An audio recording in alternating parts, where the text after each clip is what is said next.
Hey, what's up you guys? Hope you're all having a good day. Now, in order to celebrate the inauguration of the 46th President of the United States, Joe Biden, I've decided to rank all the presidents of the United States by using a tier list. So how a tier list works, team, is what we've got pictures of all the presidents of the United States here, and then I'm going to rank them from F tier up to S tier. So first up, we have George Washington. George Washington's positive is the fact that he set the precedent of the position, right? Due to the fact that it was first, he sort of didn't have anything to follow, right? He sort of, he had to lead the pack, basically. You got the fact that the president is called Mr. President and doesn't have a big flashy title. Set the precedent of serving 2 terms, and also he wasn't a fan of political parties. So I think the thing that George Washington sort of gets away with a little bit is that he was a very good military leader, and obviously a founding father, and I think that protected him back then and even a little bit now, and that he wasn't that good as a politician. He sort of used the position more as a military position, which obviously was, playing to his strengths. And that's why we get, the title of Commander-in-Chief. Yeah, and I think he's still protected from that a little bit. So I think this may surprise a few people, but I'm actually going to put him in A tier instead of S tier, which I think a lot of people would put him in. So there we go, A tier. Next up, we have John Adams. So John Adams' positive is the fact that he owned no slaves. Also, he wasn't a fan of following political lines. He sort of voted and did his own thing. His big negative, however, is the Alien and Sedation Act, which basically gave sweeping laws for them to being able to deport people. Also, the big bad thing about that as well was part of those laws was very restrictive in terms of speaking out against the government. So that's a big no-no there. And so as a result of all that, I've decided to put him into B tier. Third up, we have Thomas Jefferson. So Thomas Jefferson's big positive was the Louisiana Purchase, which vastly expanded the territory of the US. He was a big fan of secularism. So secularism is, of course, the separation of church and state. However, he was very much a hypocrite when it came to owning slaves. He would very much preach against it, but he owned slaves. And so as a result of all that, I've decided to put him into B tier. James Madison. So James Madison, what does he have going for him? Well, he drafted both the Bill of Rights and the Constitution, or the Declaration of Independence, and the Constitution. However, his big black mark against them was the War of 1812 against the British, which was very much a bit of a failure for the US. In fact, it resulted in the British storming the capital, and so as a result of all that, he gets put into D tier for me. Next up, we have James Monroe. So James Monroe's positive is the fact that he supported the French Revolution and freedom, was a big believer in freedom. His negative was the fact that he didn't really accomplish that much as president. So as a result of that, a bit of a forgettable president. So he gets put into C tier for me. Next up, we have John Quincy Adams. So John Quincy Adams, the positive he's got going for him is that he ended the War of 1812, paid off the national debt, and his big negative was the fact that his foreign policy basically set the way for American imperialism. So as a result of all that, I've decided to put him into A tier. Next up, we have Andrew Jackson. So Andrew Jackson's positive is that he fought for the poor. He very much was not a fan of the elites, of the financial elite. However, he was racist as fuck, right? Like, not just racist for like now, of like obviously he was racist for now, but he was racist even back then, right? Like hated black people, hated Native Americans. In fact, he passed a lot of legislation which meant that Native Americans had to leave where they had lived for centuries. So as a result of all that, we are putting him into D tier. Martin Van Buren. So Martin Van Buren, his big positive was he was the first president to be a non-native speaker of English. Um, his negative was the fact that his financial policies basically led to the Panic of 1837. But again, very much a forgettable president, like not many people know his name. And so therefore I'm going to put him into C tier. William Henry Harrison. So William Henry Harrison's positive is the fact that he didn't overthrow any elected officials. He used bureaucracy and negotiation as opposed to just straight up storming in there and invading. His negative, however, is the fact that his inauguration speech was 1 hour long. He did it in the rain, basically got sick as a result, spent most of his presidency in bed, only lasted just over a month in position, and then died. Obviously, being in the position for such a short time, we can't really judge him too harshly, so therefore we're going to chuck him into C tier. John Tyler. So John Tyler's positive is that he endorsed an opponent upon retirement of the House. That was the classiest thing he ever did.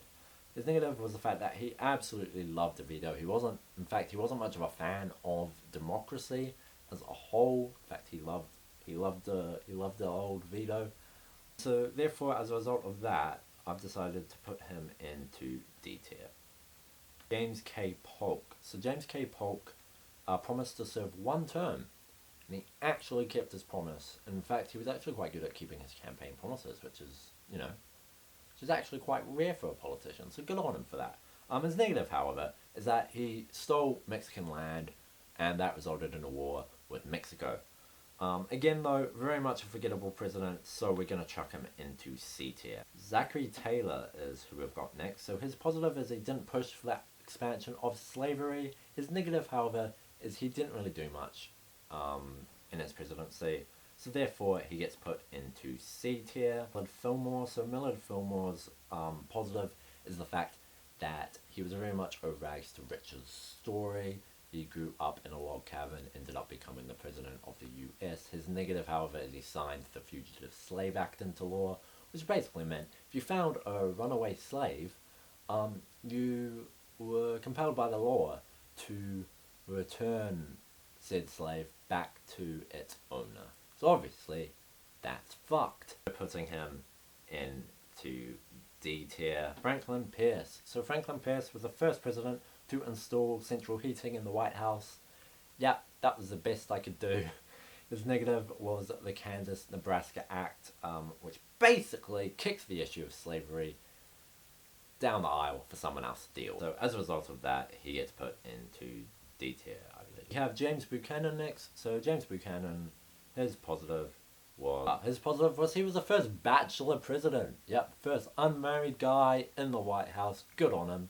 His negative was the fact that he was a doughface, and so what a doughface is a northerner with southern. Probably as a result of that, he didn't really do anything to try and avoid the Civil War.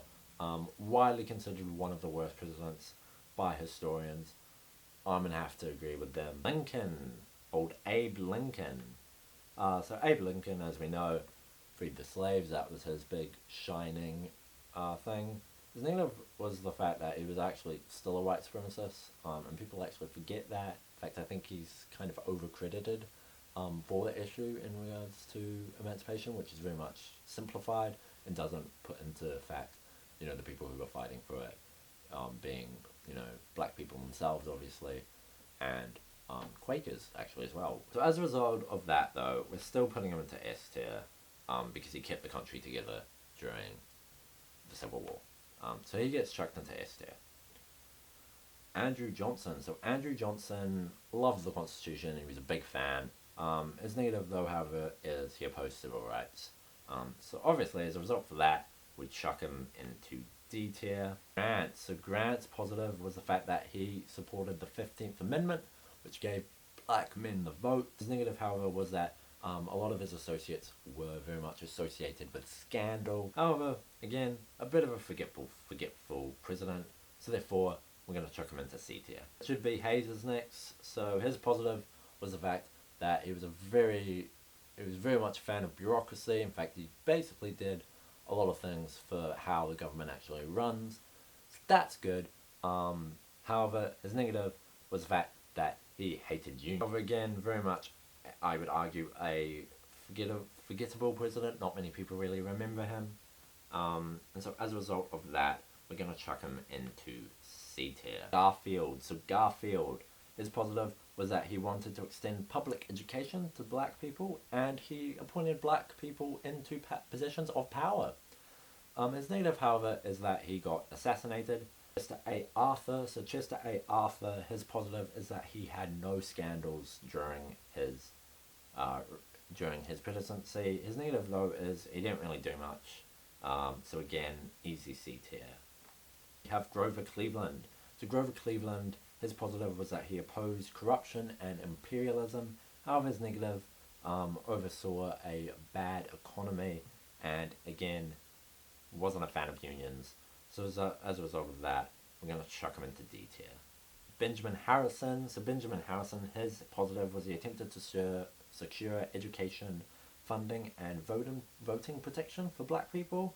His negative, though, is unfortunately that love didn't go towards the Native Americans very much. William McKinley. So William McKinley's positive was the fact that he saw massive economic growth during his presidency, and he beat Spain in war. His negative, though, was that he annexed Hawaii. So again, quite a forgettable president, so we're going to chuck him into C tier. We have Teddy Roosevelt up next. So his positive was that he was a huge conservationist. He broke up monopolies, supported labor unions. His negative, however, was that he discharged black GIs for getting shot at by racist whites. But again, quite a sort of run-of-the-mill president. So we're gonna chuck him into C tier. So Taft, his positive is he actually broke up more monopolies than his predecessor Teddy. However, his negative was that he did in fact screw his party over a little bit. So we're gonna chuck him into C tier as well. Up next we have Woodrow Wilson. So Woodrow Wilson's positive is that he was very much a proponent of the League of Nations. His negative, however, was that he was a fan of eugenics. A bit fucked. However, again, quite a forgettable president. So we're going to chuck him into C tier. Harding, probably one of the most corrupt presidents ever. His positive was that he supported equal political rights for blacks and opposed lynching. However, like I said, he was super corrupt. Just look up the Teapot Dome scandal. So as a result of that, he gets put into F tier. Calvin Coolidge. So his positive was he called for federal criminalization of lynching and gave citizenship to Native Americans. So that's pretty cool, actually. His negative, however, is that his policies led to the Great Depression. So we're going to chuck him into D tier. Next up, we got Hoover. So Herbert Hoover, his positive is the Hoover Dam. His negative, however, is he failed to help in the Great Depression and he supported prohibition. Tier. FDR, my boy. His positive is the New Deal, sweeping reforms in regards to welfare and helping the poor. Negative, however, is those Japanese internment camps.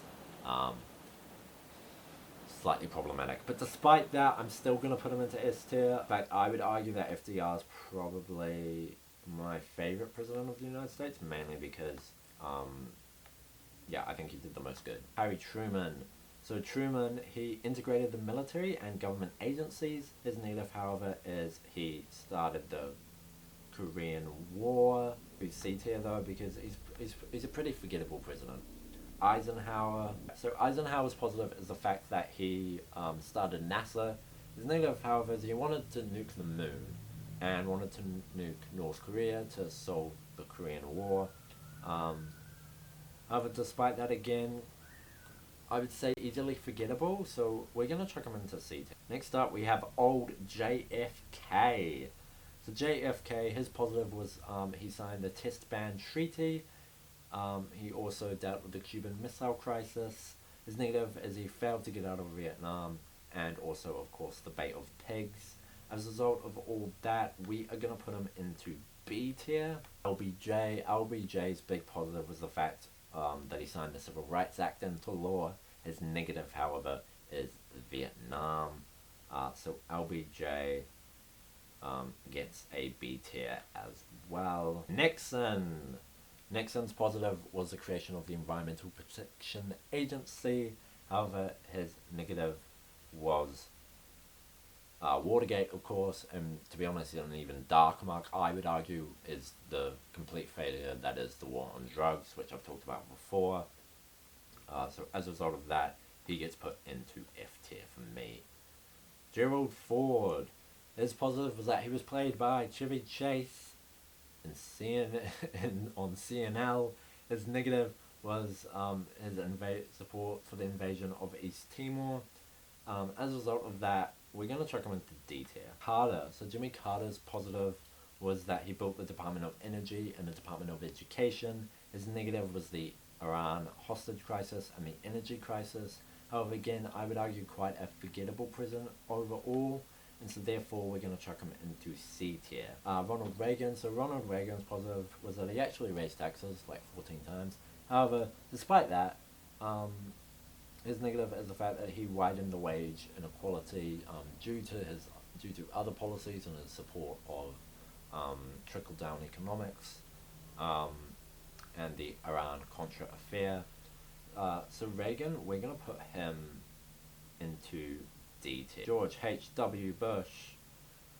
I couldn't find a positive for him. It's like, honestly, I tried, I couldn't do it. His negative is he promised not to raise taxes, but did so anyway. Next up, we have old Bill Clinton. So Bill Clinton, his positive was that he was in charge during a really strong economy. His negative, however, is the repeal of the Glass-Steagall Act, which basically led to the 2008 financial crisis. So as a result of that, I'm going to put him into D tier. Next up, we have George H.W. Bush. So George H.W. Bush, his positive, good at painting. He can paint a mean picture. His negative, however, is starting the war on terror, his response to Hurricane Katrina, and the Great Recession as well. And so as a result of that, he gets put into F tier for me. Obama's positive, rather, is the Affordable Care Act. His negative is the fact that he expanded the drone program. And so as a result of that, we're going to put him into B tier. Old Trump. So Trump's positive is the fact that he rejected the TPPA. His negative is pretty much everything else that he did during his presidency. And so therefore we're going to put him safely into F tier. Yeah, so that is it. Yeah, there you go. Hope you guys enjoyed that. Feel free to give it a thumbs up if you enjoyed that video. Feel free to leave a comment down below. Who do you think is the worst president of all time? Who do you think is the best president of all time? And if you haven't already, please subscribe. I would love to get to 100 subscribers by the end of the year. I set that goal last year. Didn't complete it. I'll see you guys in the next one. Goodbye.